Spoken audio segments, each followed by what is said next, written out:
안녕하십니까. 불교화학계로 일본에서 오건 83회차 서일봉입니다. 자, 오늘은요, 여러분들 재밌는 얘기가 될 것 같은데 육화경영에 들어가는데요. 육화경영에 들어가기 전에 본론 전에 간단하게 개송 하나 살펴보도록 하겠습니다. 합장들 하시고요. 신능도하 기본한 타리오 능금지도 야사문학이니라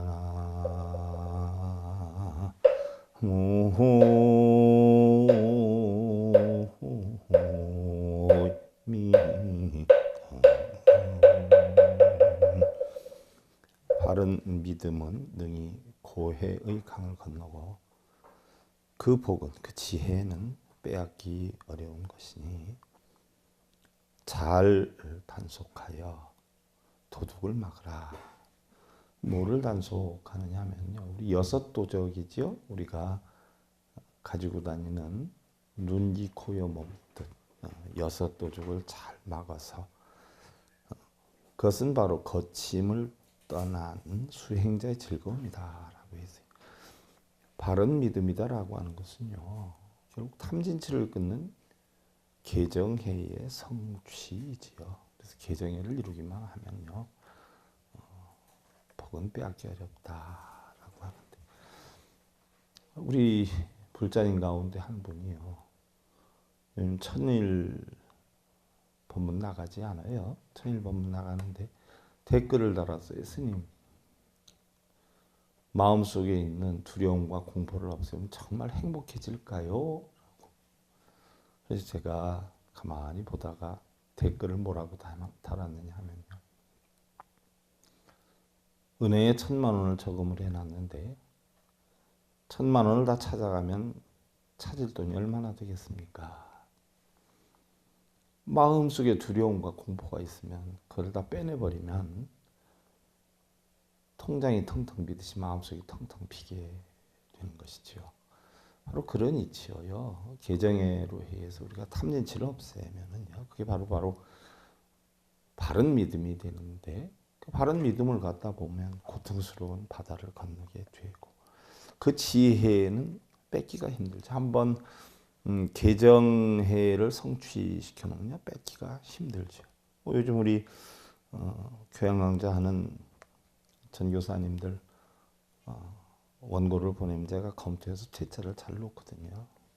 엄청 힘들어 하시는데, 제가 잘못된 거 고쳐주어 버릇을하니까요, 본인들이 하게 되면 당연히 고쳐줄 것으로 알고 늘지를 않는 거예요. 조금 지나면 제가 교과 과정도 맡겨서 강의를 시킬까 하는데, 언제까지 제가 그걸 수정을 봐줘야 되는가 하고 생각하다 이번에 아주 결단을 내렸죠. 그래서 이런 부분은 뭐가 문제입니다 하고 지금 계속 퇴짜를 놓는데, 자기가 해버릇하지 않으면 영원히 할 수가 없는 거예요.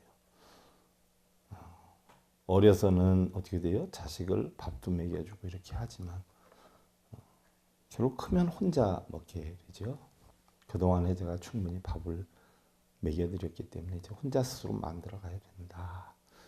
요 과정이 지나야 학과를 맡겨서 자신들이 공부한 것을 펴나갈 수 있지 않을까 싶은 마음이 하는데, 다소 야속한 마음을 가질 수도 있지만요, 부모가 자식 키울 때에 생각해 보세요. 서울에 있는 지방에서 대학을 합격을 했어요. 그럼 따로 떨어뜨려 놓으면 밥을 제대로 먹을까, 잠을 제대로 잘까 봐 불안해가지고 안 보내면 그 자식의 앞날이 어떻게 되겠냐는 얘기예요. 떨어지는 고통은 있지만 부모다라고 하면 과감히 자식을 떨어뜨려서 더 좋은 공부를 시킬 수 있는 걸 마련을 해줘야지요. 우선 제가 보살펴 주는 것이 편하다라고 해서 보살펴 주다 보면 자기 성찰이 힘들기 때문에 그런 건데, 바로 그런 이치예요. 내가 한번 이러한 실력, 이러한 지혜를 터득하게 되면 어느 것에도 흔들림이 없지요. 헤쳐나갈 수 있어요. 그게 바로 올바른 가르침이 아닌가 하는 생각인데. 자, 오늘은 육화경영으로 들어갑니다. 육화경영이다라고 하는 것은요, 6가지 화합을 하기 위한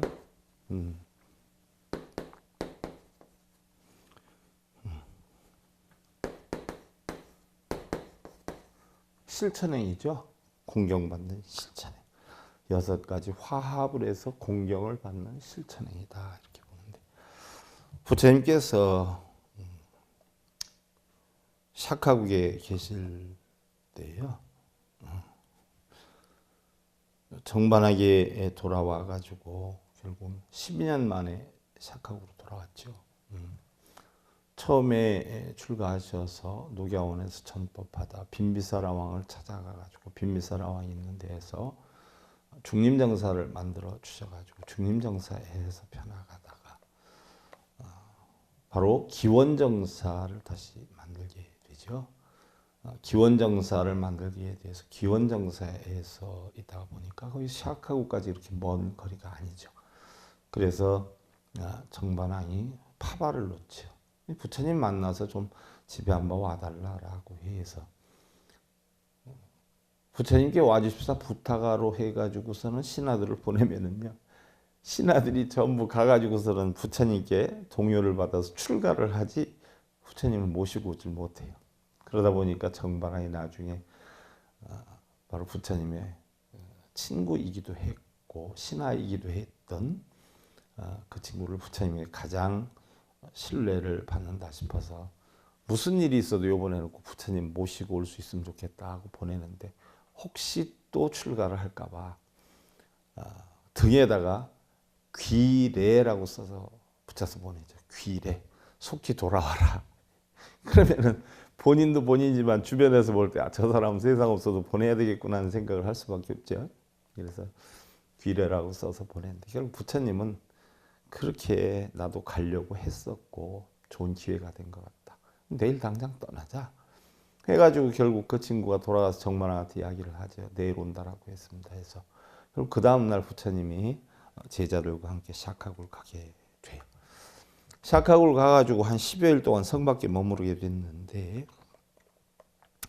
그 10일 동안 머무르면서 그때에 이제 출가했던 사람이 라후라가 출가를 하고요. 부처님의 그 친족들, 왕족들이 출가를 하고, 또 부처님이 결국 기원정사로 돌아왔을 때 여러 사람이 출가를 하죠. 기원정사로 돌아오는 길에 말라족이 사는 야노피아 근처를 가고 있는데, 샤카족의 젊은 왕자들, 즉 마하나마, 아니루타, 아난다, 바고, 킴빌라, 이때만 해서도 아난이 시봉을 안 했죠.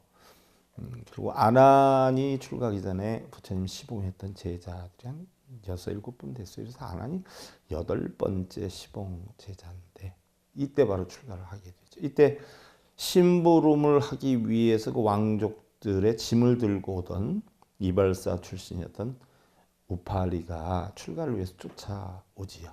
그래서 국경을 넘어서게 되자 바로 왕자들이 불안하니까 몸에 매달았던 모든 영락, 보물들을 다 우팔리에게 주어서 이거를 갖다가 집에 가서 다들 돌려줘라. 그리고 우리는 출가를 해 있다고 전해줘라 라고 얘기를 해요. 이 우팔리가 가만히 생각을 해본 거예요.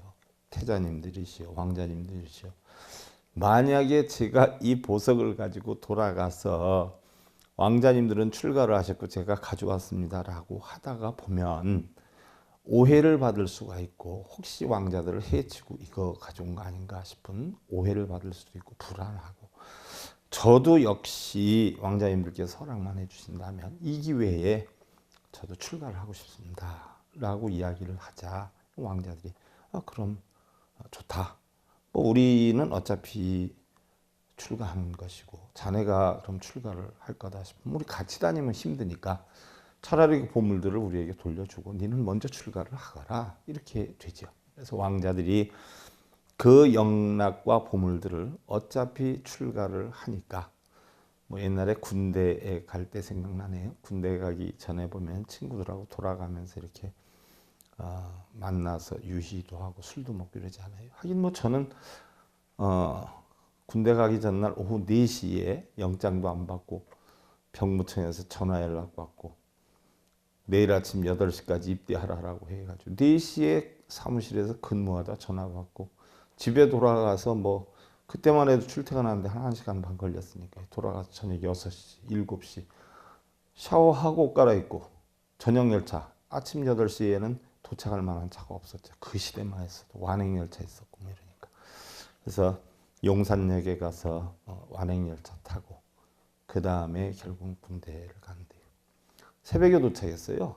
징병제에 4시경에 도착했는데 친구 하나가 따라와가지고 친구하고 둘이서 식사집에서 밥 먹다가 8시에 그냥 7시 한 반쯤에 입대를 하게 됐는데 뭐 대부분 군대 가기 전에 뭐 어떻게 돼요? 뭐 이별식, 송별식 뭐 해서 하지 않아요? 그 시기죠. 왕자들도 결국은 어차피 출가하는 거니까 그럼 마지막으로 내 이 돈 가지고 유희를 즐기겠다 가겠다. 그러니까 자네가 먼저 가거라. 그래서 오파리가 먼저 출가를 하지요. 그리고 왕자들이 한 일주일 정도 늦게 출가를 해요.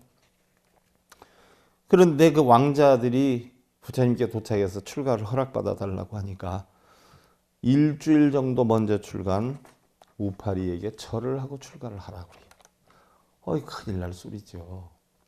자, 사회에서 그 계급이 사성계급 제도가 있었던 당시인데 카스트 제도 아니에요. 그 제도의 계급이 어떤 정도였어요? 왕자들은 크샤트리아예요. 찰제리. 그런데 이발사였던 오파리는 뭐예요? 천민 노예란 말이죠.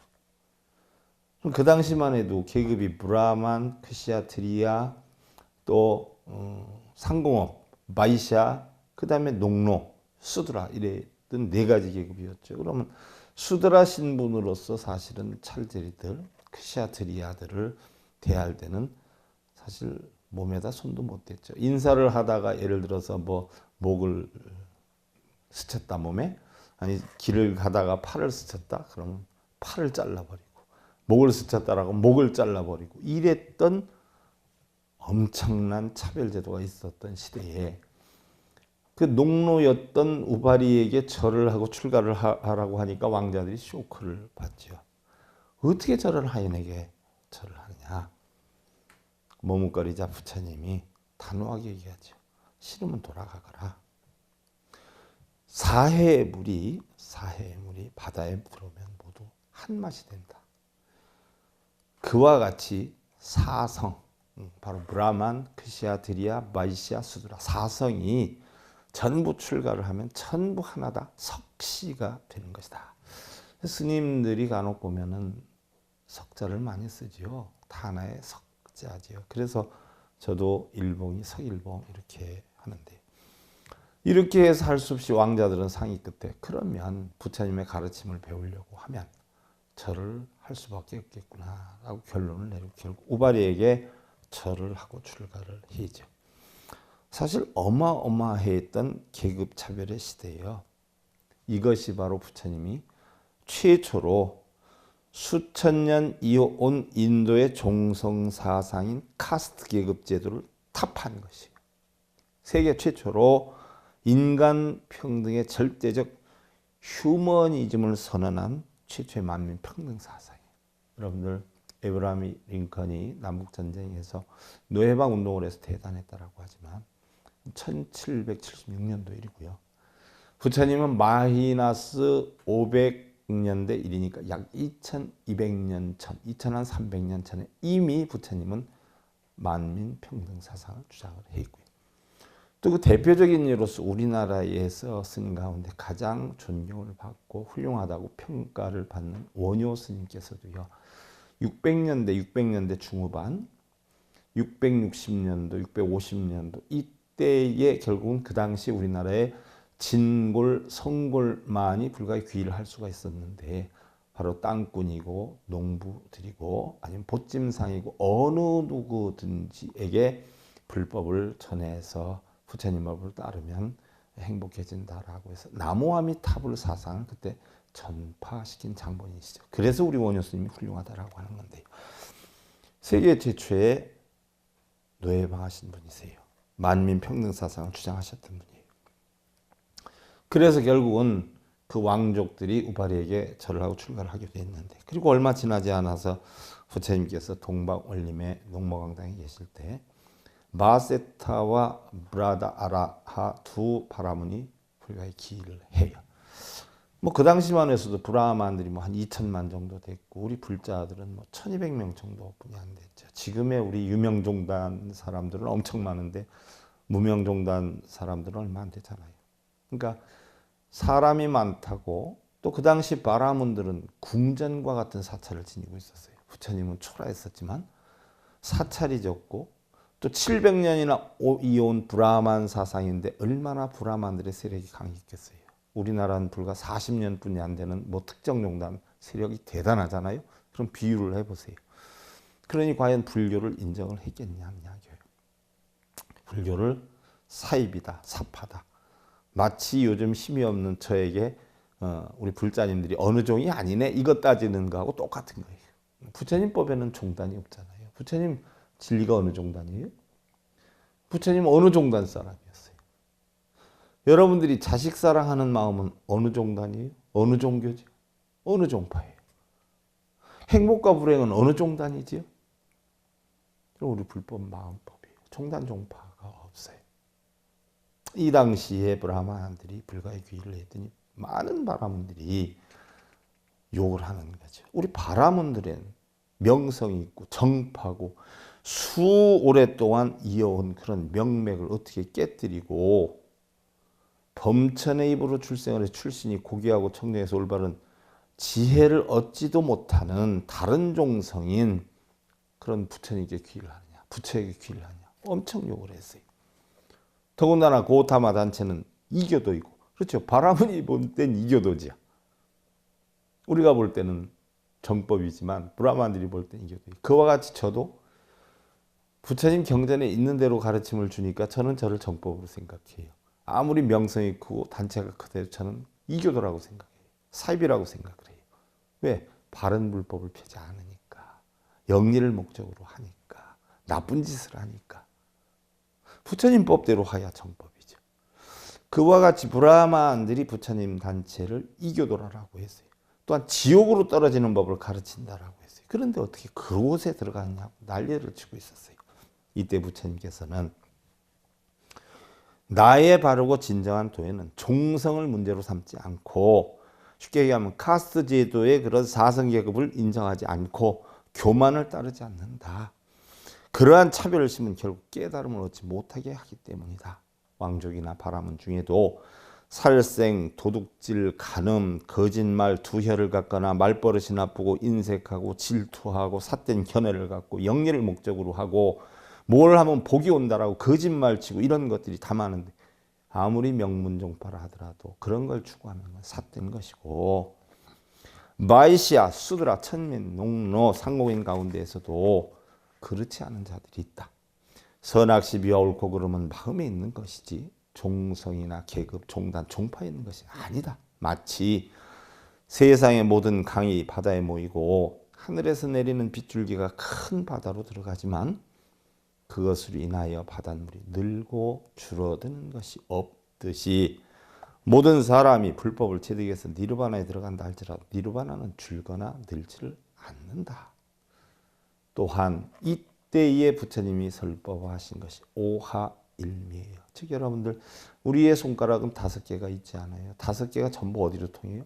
팔뚝 하나로 통해요. 5개 이 하나하나가 없어서는 아니 될 소중한 거란 말이죠. 팔뚝으로 통해요. 우리 몸으로 통해요. 그와 같이 오하일미라, 바로 부처님이 계셨던 주변에는 5개의 강이 있었어요. 부처님이 제일 많이 움직였던 겐스강, 또 야무나강, 사라부강, 또 아티라바티강, 또 마헤니강, 5개의 강이 있었는데, 이 5개의 강이 어떻게 돼요? 결국 흐르면 하나의 짠맛이 되는 것처럼 나의 가르치면은 왕족이거나 바라문이거나 상인이거나 노예거나 차별이 없다. 오직 기준이 있다라고 한다면 그것은 바로 깨달음의 경지인 니르반의 한 맛이요 헤이탈의 한 맛뿐이다. 종성이 어떻게 됐든 그 사람의 마음을 어디에 뒀냐가 중요하다. 부처님은 중생과 부처가 없다라고 했잖아요. 승속이 없다라고 했어요. 머리를 깎고 승복을 입어 승속이 아니고 머리를 안 깎았다라고 해서 승이 아니고요. 마음으로 출가를 하든 몸으로 출가를 하든 가장 중요한 것은 바른 마음을 쓰면, 승려와 같은 마음을 쓰면 승려이고, 부처와 같은 마음을 쓰면 부처이고, 중생과 같은 마음을 쓰면 중생이고, 속인과 같은 마음을 쓰면 속인이지. 승복을 입고서도 나쁜 짓을 하고 다니면 속인만도 못한 것이고, 속복을 입고 있어도 승려보다 더 나은 바른 수행과 마음의 행을 한다라고 하면 그분은 승려보다 더 훌륭한 승려일 수가 있는 것이죠. 바로 부처님의 가르침이에요. 그리고 얼마 후 부처님이 코사암비에 계시게 됐는데, 그때 어떤 비구가 자기 생각에는 개를 범한 것이 아닌데 다른 비구들이 범했다라고 하면서 힘과 세력을 바탕으로 해서 그를 쫓아내지. 꼭 요즘 뭐 몽둥이 들고 패권 다툼하는 것이 요즘에만 있었던 게 아니고 그 당시부터 있었어요. 자기 배 만들어 가지고 실권 장악하고 높은 세력하고 힘과 세력을 바탕으로 해서 그를 쫓아내자 그 비구는 다시 자기를 지지하는 비구들과 불자들을 모아서 결국 커다란 패싸움을 하기에 이르르죠. 요즘도 간혹 불미스럽지만 뭐 추적 60분 같은데 또 어떤 방송을 통해서 보면 스님들이 뭐 어떤 스님 폭행하고 뭐 지하실로 데려가서 때리고 이런다라는 얘기가 나왔더라고요. 지나면 사실은 좀 그렇죠. 근데 이런 것들이 그 당시에서부터 사실은 있었던 것이에요. 자기 실권을 위해서. 근데 부처님께서 이 사실을 알았어요. 부처님이 계실 때도 그랬는데 안 계시는 지금 뭐 어떻게 하겠어요? 이때 부처님이 대중들을 모아놓고 장수왕과 범해양의 이야기를 해 주셔요. 장수왕과 범해양의 얘기는 제가 몇 번 장수왕, 범해왕 뭐 이런 게 있었다라고 얘기는 했지만 구체적인 건 별로 많이 안 했는데 간단하게 제가 말씀드릴게요. 옛날에 한 나라에 왕이 장수왕이에요. 근데 이웃나라의 왕이 범해왕이란 말이죠. 근데 장수왕이 백성들한테 존경을 받고 기름진 땅을 많이 가지고 있었어요. 그리고 번창이 돼요. 그리고 범해왕이 자기네 나라도 그렇게 만들 생각은 안 하고 지리적인 또 환경적인 여건이 저쪽이 우리보다 훨씬 좋으니까 차라리 저 나라를 강제로 침탈을 해서 뺏자 하고서는 자기 병사들을 데리고 결국 장수왕이 있는 나라를 치러 들어와요. 근데 장수왕이 결국 범해왕을 잡게 되죠. 산채로 잡아요. 그래서 두 번 다시는 침공하지 않겠다라고 하는 각서를 받고 살려줍니다. 범해왕이 살려달라고 무릎을 꿇고 살아나지요. 그래서 돌려보내 주어요. 그러자 범해왕은 어떤 생각을 했겠어요? 감사한 마음을 지녔겠어요?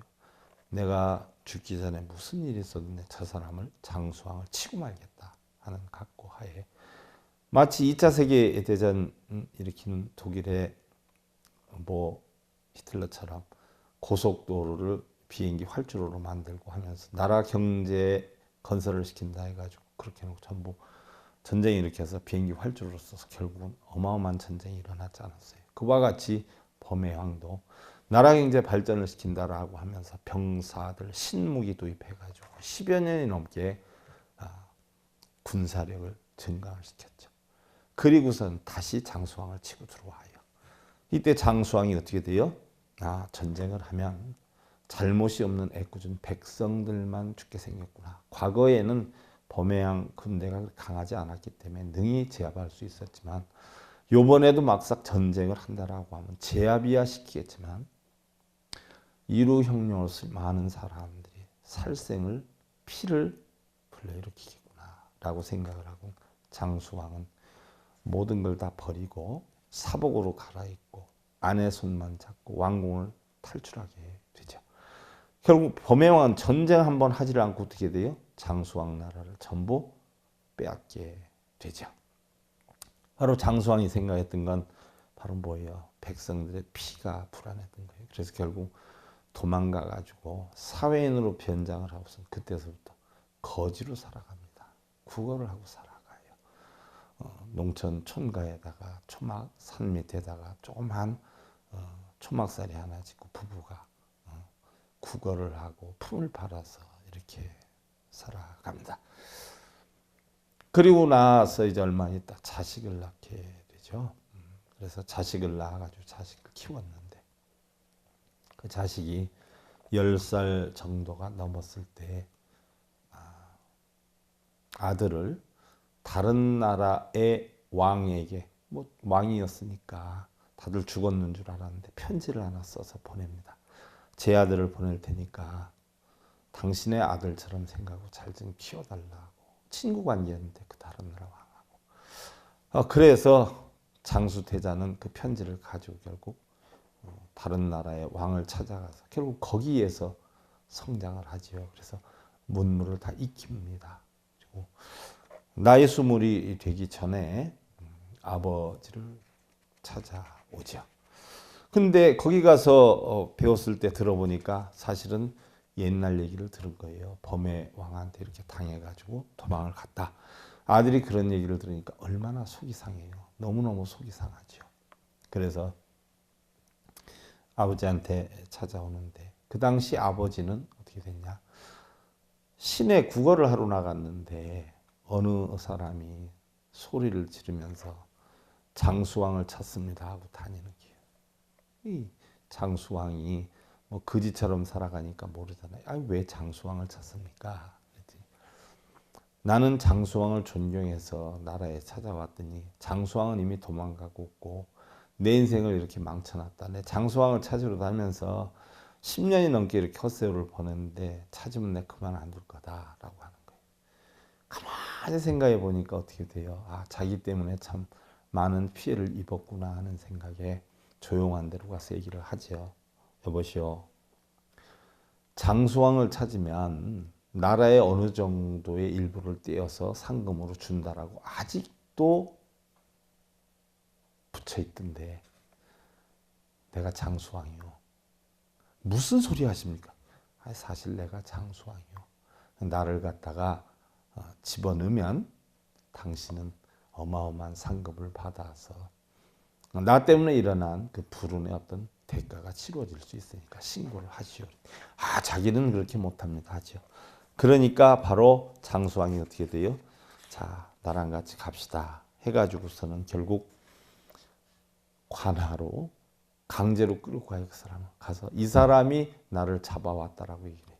보니까 장수왕이 맞죠. 그래서 범해왕한테 잡혀갔는데 결국 범해왕이 쥐가 불안하니까 장수왕을 처형하게 되죠. 그래서 처형 날짜를 정해놨어요. 그래서 몇 월 며칠 날 장수왕을 처결하겠다 해가지고서는 볼을 붙여놨는데 그게 아들한테 소식이 들어가죠.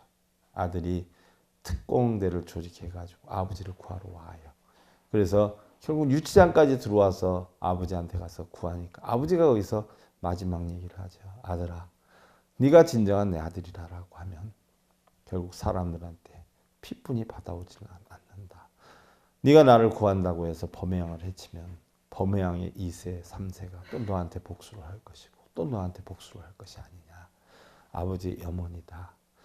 정말 네가 우리 장수나라의 백성들을 생각한다면 차라리 범해왕한테 인정을 받아서 범해왕의 부마가 되어서 차라리 나라를 위해서 사는 게 안 좋겠냐. 그래서 장수태자가 아버지의 말대로 어떻게 돼요? 바로 문무대신을 뽑는 시험에, 무관 뽑는 시험에 나가서 1등으로 무관에 당선이 되지요. 그리고 몇 년 지내면서 보니까 너무 사람이 훌륭하니까 범해왕이 자기 부마로 삼아요. 사위로 삼지요. 그래서 결국은 왕을 특별히 보호하는 특사 1인자로 해서 항상 왕과 함께 다니죠. 그런데 어느 날 왕하고 사냥을 나가지요. 그리고 신하들은 투기하고 둘이서 짐승을 쫓는다고 갔는데 거기에서 범해왕이 이상하게 오늘 힘들다 하고 좀 쉬었으면 좋겠다 하고 잠이 들어요. 그러니까 범해왕이 거기 불편하십니다 해서 자기 무릎 위에 범해왕의 머리를 대고 자게 한 다음에 그 순간 장수태자가 무슨 생각을 하느냐. 품속에 있던 자기 보호용가를 꺼내서 죽이려고 하지요. 꺼내서 내가 이때가 복수하는 좋은 기회다 해서 죽이려고 하는데 그때 범해왕이 잠꼬대라는 거예요. 살려줘, 살려줘, 살려줘, 장수태자 살려줘 하면서 꿈속에 그러다 깜짝 놀라서 깨요. 그러니까 장수태자가 놀라가지고 칼을 얼른 감춰요. 일어나면서 범야왕이 그러죠. 아, 꿈에 자네가 나를 죽이려고 그랬어. 나 무슨 원한이 있었을까? 세상에 이렇게 흉측한 꿈도 있어. 라고 얘기를 하니까 장수태자가 이야기를 하죠. 왕이시여, 이제 장인이에요, 장인. 사실은 제가 방금 전에 장인어른을 해치려고 칼을 꺼내서 찌르기 직전이었습니다. 아니, 자네가 어떻게 나한테 그럴 수 있는가? 라고 했더니 장수태자가 사실을 얘기하죠. 수십 년 전에 혹시 장수왕을 아십니까? 알지. 제가 장수왕의 아들 장수태자입니다. 깜짝 놀래요. 그래서 결국 범야왕이 그때 깨우치게 되죠. 그래서 돌아가서는 범야왕이 모든 걸 장수태자에게 다 물려주고 자기는 떠나갑니다. 결국은 자네 아버지나 자네나 정말 임금다운 임금이야. 내가 아무것도 모르는 사람이 욕심에 빠져서 그랬네. 자네가 잘 이끌어서 백성들 편하게 해주게 하고 떠나게 돼. 요게 장수왕과 범야왕의 얘기인데요. 이것들을 부처님이 대중들 앞에 이야기를 해줬어요. 그리고 하시는 말씀이 이어서 사람들이 화합하지 못하는 가장 큰 이유는 첫째, 계율과 계율 아닌 것. 둘째, 법과 법 아닌 것. 셋째, 범하고 범하지 않는 것. 넷째, 가볍고 무거운 것. 다섯째, 여지가 있고 없는 것. 여섯째, 추악하고 안 하는 것. 일곱째, 할 것과 하지 않을 것. 여덟째, 막을 것과 막지 않을 것. 아홉째, 말할 것과 말하지 않을 것. 이런 것들을 바르게 알지 못하는 때문이라. 어떠한 일이 있어도 양편의 말을 잘 듣고 법답고 법답지 못한 사실을 잘 알아보되 본인이 있을 때 잘잘못을 결정을 해라. 또한 본인이 앞에 있을지라도 그 사실을 확실히 시인한 뒤에 결정을 하고 본인이 스스로 자백을 하되 한 사람의 증거만으로 말하지 말고 여러 사람의 증거로서 다스려라. 요즘 법이 만들어진 근원이 여기에서 나오죠. 증거물이 없으면 안 되는 거. 그리고 혹여 오랫동안 해결하기 어려울 때는 양쪽 대표가 나와서 일체를 불문에 붙이고 풀로 진흙탕을 쓸어버린 것과 같이 해라. 그리고 꼭 기억하고 사랑하고 존중해야 할 6가지는 이와 같다 하면서 육화, 경영, 샹카, 범어로는 쌈가라고 그러죠. 여기에 대해서 법문을 하시죠. 그래서 옛날 인도 재상들이 쓰는 가나 제도에서 따온 것인데요. 가나라고 하는 건 화합이에요. 쌍가는 화합이에요. 그래서 승가라고 하는 것은 화합도 아니에요. 싸우면 안 돼요. 몸과 입과 뜻이 합해서 오직 평화만을 상징하는 것이 승가예요. 쌍가에서 나온 거예요. 그래서 첫째는 신화경, 그 다음에 구화경, 그 다음에 의화경, 그 다음에 개화경, 그 다음에 견화경, 그 다음에 이화경. 바로 몸과 입과 뜻으로 짓는 모든 것들이 바로 함께 예배해서 부처님의 가르침대로 몸을 지니고 말을 하고 생각을 하는 것. 또 계율을 지키고 부처님의 가르침의 관점에서 세상을 보고 모두가 이익이 되는 삶을 살아라. 그래서 6화, 6가지 화합되는 바로 공경스러운 실천이라. 그래서 바로 신화경, 구화경, 의화경, 개화경, 견화경, 이화경을 나타내는 것이죠. 그래서 바로 몸과 입과 뜻, 그 다음에 계율, 보는 관점, 그 다음에 자리이타의 행을 부처님의 가르침대로 움직여라. 부처님께서는 기원정사에서요. 전장터의 코끼리가 화살을 맞고도 잘 참는 것처럼 나도 사람들의 비방을 잘 참는다. 세상 사람들은 실로 계를 지키지 않는다. 사람들은 가만히 있어도 비방하고 말을 많이 해도 비방하고 말을 적게 해도 비방을 한다. 그래서 이 세상에서 비방을 받지 않는 사람은 하나도 없다. 또한 그냥 비방만 받거나 칭찬만 받는 사람은 지난날에도 없었고 지금도 없고 앞으로도 없으리라. 큰 바위는 바람이 불어도 흔들리지 않는 것과 같이 올바른 마음이 있는 자는 비방과 칭찬에 동요되지 않는다. 아무리 세간이 나와 싸우려 한다 해도 나는 세간과 싸우지 않는다. 우리 비록 지금은 아픔이 있을지라도 아픔으로 간직하지 않았으면 하는 마음. 출산의 고통 뒤에는 환희의 결실이 따르고 꽃샘의 주유와 바람은 아름다운 꽃망울을 만드는 것처럼요.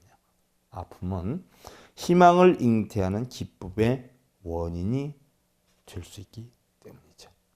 아픔으로 고통받지 않았으면 그런 마음입니다. 용광로 속의 뜨거움이 고즈넉한 도자기를 만들고 외롭고 쓸쓸한 어두움이 환한 햇살이 머금는 아침을 만드는 것처럼 지금의 아픔, 지금의 어려움 바로 내일의 기쁨을 만드는 씨앗과 걸음일 수 있기 때문이에요.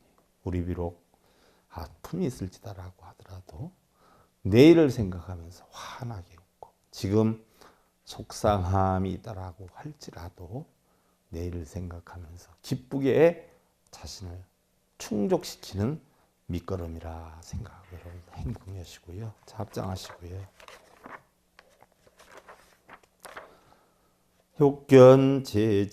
효견재진이요 약천강법 일안응사간고 차지위신이 일어나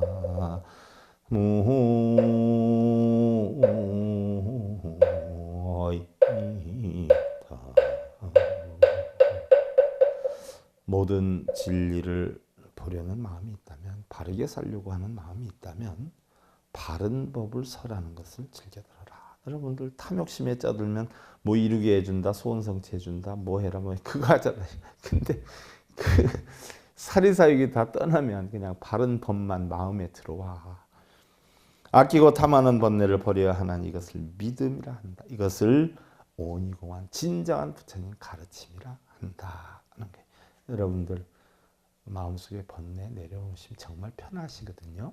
편한 날들 만들어 가시고요. 불교화학개론 83회차 서일봉이었습니다.